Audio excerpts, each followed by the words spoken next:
Ուրեմն խորհրդարանական ընդդիմությունը այս պահին ազգային ժողովում անցկացնում է խորհրդարանական լսումներ, այսպես կոչված impeachment-ի թեմայով,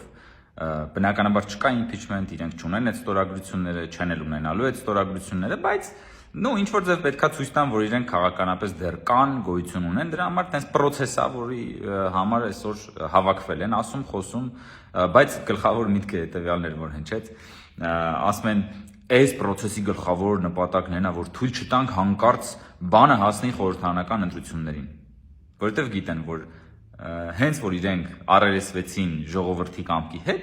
վերջնականապես ջախջախվելու են եւ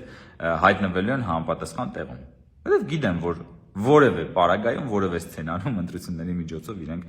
հաջողություն չեն ունենալու։ Եվ սա դրա ամենամեծ խոստովանությունն է։ Եթե այսօրվա այդ լսումները որևէ մեկը չլսի, չտեսնի, գլխավոր միտքը դա է։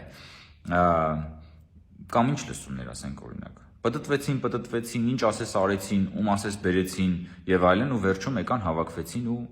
լերը մուկ ծնեց։ Հաջորդ անգամ ես առաջարկում եմ ընդհանրապես,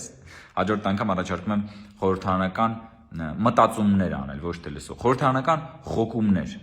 խորհրդարանական խոկումներ ընդդիմության կողմից impeachment-ի թեմայով։ Եվ օրինակ դուք ձեր մտքերում կարող եք գալ, մտածել ու ձեր մտքերում Հայաստանում impeachment անել, ձեր մտքերում վերադառնալ իշխանությանը, ձեր մտքերում շարունակել թալանել ժողովրդին, ձեր մտքերում շարունակել լող տալ կոռուպցիայի մեջ, ձեր մտքերում շարունակել հանձնել Հայաստանի ինքնիշխանությունը, բայց միայն ձեր մտքերում, որովհետև ժողովուրդն այլևս երբեք ձեզ թույլ չի տալու, որ դուք իրական կյանքում իշխանությանը մոտ գաք։ Այնպես որ մինչ հաջորդ խորհրդարանական խոկումներ